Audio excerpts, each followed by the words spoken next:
Hi friends and welcome back to my channel. This is your girl Andrea and I'm ready to bring you a new video. So I think in my previous video I probably would have mentioned about something sort of a vision board, setting your goals and all that for 2024. So I'm here to help you possibly for next year, but you definitely can take a couple of tips and tricks maybe for Q2 onwards. So you're probably going to also wonder, why do you even need a vision board, or why do you need to set yourself up for the new year? Let me just preface and say this is all something that works really well with me.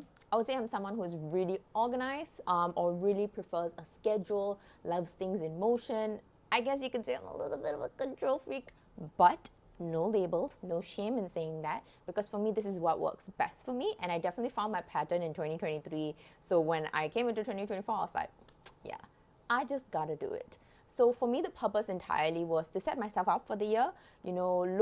Looking back at 2023, what would I want for myself? What are the areas I would love to focus on? And then from there, kind of build this life that I would say is in line with kind of what I aim to be, at least in a 12-month process. So I think at the end of the day is to look at it holistically and set the expectations for myself of like, what would you like to achieve? What is possible? And also, can you challenge yourself a little bit further? So keep that mindset as we talk through this video and how exactly we look at setting your targets for the new year. How do we really start with this process? Step one, let's recap 2023. So obviously when you watch this at any point of the year, let's just recap the past year. Start putting together a list of pros and cons and kind of isolate what worked best. Maybe look at the highlights of your year, maybe look at some of the low parts, and look at where exactly you were in your brightest and I guess not so great moments. I think there are also things that you're probably super proud of, or probably areas in which you excelled tremendously, and also maybe some unexpected items as well. You want to kind of list them down, or you just want to reflect, maybe just note a couple of things down. Like, I'm not asking you to write an entire spreadsheet of your life. That's usually why, if you already had goals from the previous year, it's easier to look back on those and say, hey, did I achieve them? To what degree do I really like these items? And just kind of tick them off in a certain particular manner. I didn't really do this for 2023, but when I look at how I would like to do moving forward, I prefer to have a list and then kind of move through that and say like, hey, yeah, this worked out. This is something I'm probably not realistic to do in the new year, etc. So that's kind of how I will move through when I'm looking at 2023. And after you've done some introspection of the previous year, you probably want to start looking at creating your vision board and as well as setting your goals. So when I talk about setting your goals, I'm looking at 6 different aspects for the new year. We have professional, relationships, health and fitness, travel, finance, and spiritual.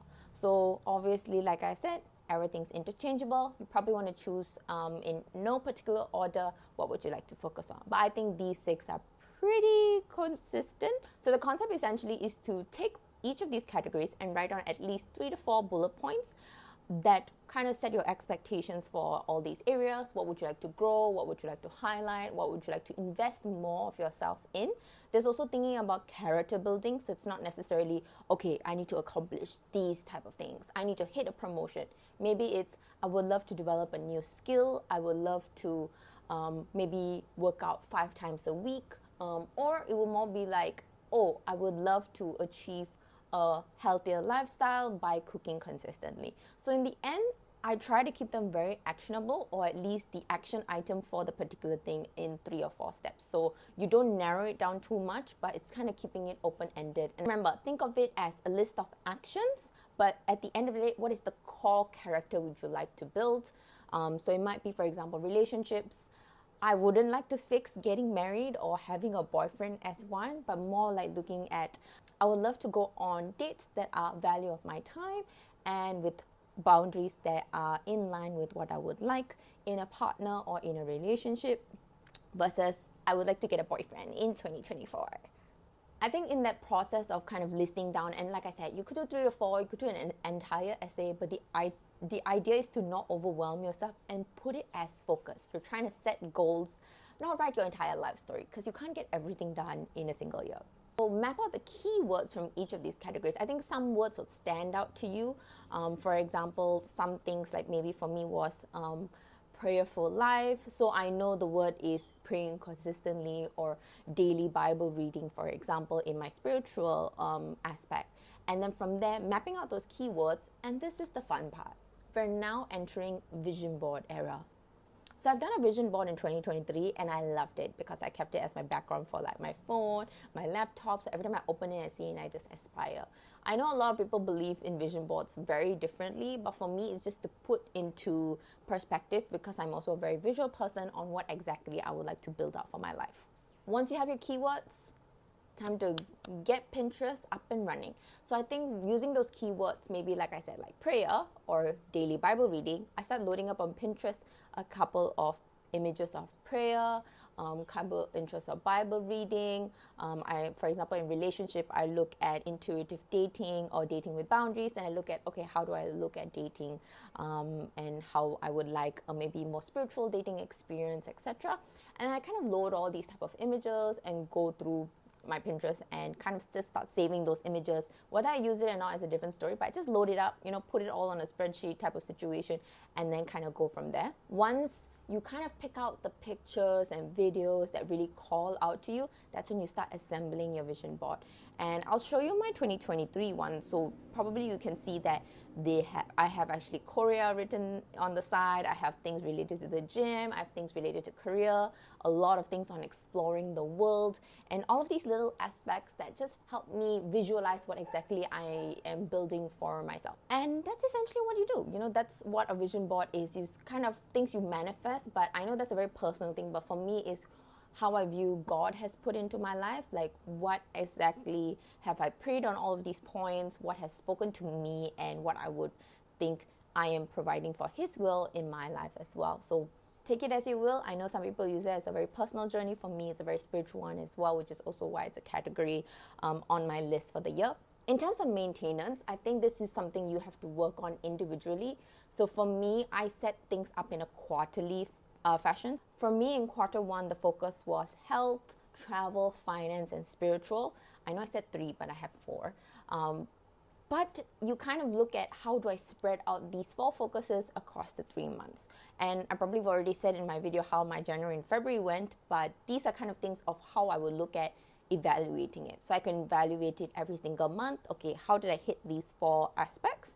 Or I could evaluate on a weekly basis in smaller chunks. If let's just say career was one of my focuses, I want to post 2 YouTube videos for the month, then I go each week. Am I anywhere closer to posting 1 video for the month?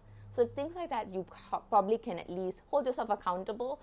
But like I said, sometimes that might be too much for people. So it really is work at your own pace. It's easier maybe if you do it in a month, or just even slowly get into the habit tracker mode itself versus am I even accomplishing anything or whatnot? So take it as you will. For me, this has worked because I've already been in practice in 2023. So I'm just trying to do it with a couple of more steps. So I think you've already heard from my previous video about all of these things and how they went. But I would definitely love to share with you all of these items and also how the whole process goes along for the next year. So essentially, that's how you would track or kind of visualize your new year. So of course, I would love to hear if you actually ever do put together a goal setting target or maybe even a vision board. I would say these are highly personal. I don't usually share my current year goals or targets until obviously at the end of the year because I'm kind of focused on what I want to do. I don't also want to hear a lot of comments about it. So I think it's a very personal journey that you should work on with yourself. And that's a lot of introspection as well, just looking at how you want to kind of guide yourself and pray on it, if not. But of course, I would love to hear your thoughts. What do you think? Do you feel like this is something that you would love to do, or maybe you'll try next year, or maybe in the next quarter? Let me know if you do need any advice, or maybe if you need a template, I'll work on something and keep it in the downloads. Or else, that is all from me. I hope you enjoyed this video, and I'll see you in the next one. Bye-bye.